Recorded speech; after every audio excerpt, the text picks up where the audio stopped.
Hey guys! As all of you know, we're nearing the end of the school year, meaning it's time for finals.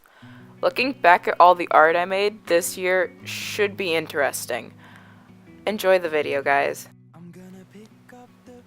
Bringing it back to the very beginning when the paper sculpture assignment was given out, I was very excited and a little worried as to how I would fit 5 pieces of paper to one sculpture. In the end, I only used 2 pieces of paper and I realized I had nothing to worry about. My inspiration at this time was something I had just noticed on a daily basis. So many people judge each other for what we have done in life, or by the sight of us, or by the way we live. If you think about it, we all have the same path in life, but we all have different perspectives on how to get there. My piece, a perspective, represents 2 lives, both going through different challenges, but both ending up in the same exact place. There are 2 people placed inside. They are cut in half because I wanted the viewer to have to move their position to see the full body. This represents how you only get to see one side of the people around you. To see the whole picture, you must change your perspective on them. All around them are little triangle cutouts showing the difficult situations both must fight through. One side may have more than the other, but that doesn't mean what they are doing or going through is worse than the other person's. Now I'll surrender up my heart and swap it for yours. I'm out of touch, I'm out of love. I'll pick you up when you're getting down. Our next project was the Metal Bird project, where we took wire and soda cans and bent them to create an animal in movement. For this piece, I had in mind a small hummingbird. I really wanted to show the movement more than the color for this project. I have very little amounts of color on the body, while the head bursts with color, causing the sculpture to be off-balanced.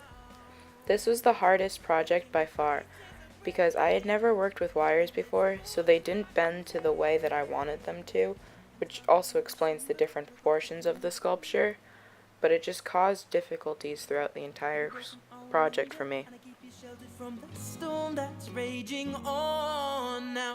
I'm out of touch, I'm out of love. I'll pick you up when you're getting down. The third project was a relief sculpture. I, for one, am into a lot of traveling, so when the opportunity came to create a sculpture that was such depth and layer to it can cause the picture to come off the base, I just had to go for a scenery type effect. First, I got a picture online of the Big Ben, and as I was scrolling, I came across just that, except in this photo, the Big Ben wasn't the main focus. After seeing the photo, I decided that the layering effect of a relief sculpture would become easier by making the focus a lamppost, and Big Ben would just be seen in the background, so that the viewer was forced to look at all details in the sculpture. I then used a black paint and a gold patina to really show off the effect of walking down the London streets at night. The bridge/sidewalk also helps with the effect of you being present in the area of the sculpture, and I had to put a lot of thought into how I was going to make it look as though someone were actually on the bridge in London. To do that, I added a railing at the bottom of the relief to help with the illusion.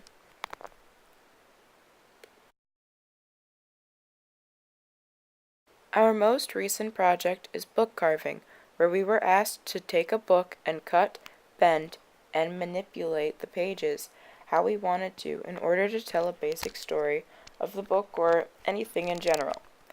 My book is about how to fix a school system. I cut out a hand on the top to represent our grip on our systems. Towards the bottom, there is no grip, and there are a ton of loose strings still unwinding. Those areas we don't have a hold on, but we need to fix. Thank you all truly for sitting there this entire time and listening to me talk about my art pieces. Thank you guys so much, and I hope you have a good rest of the year.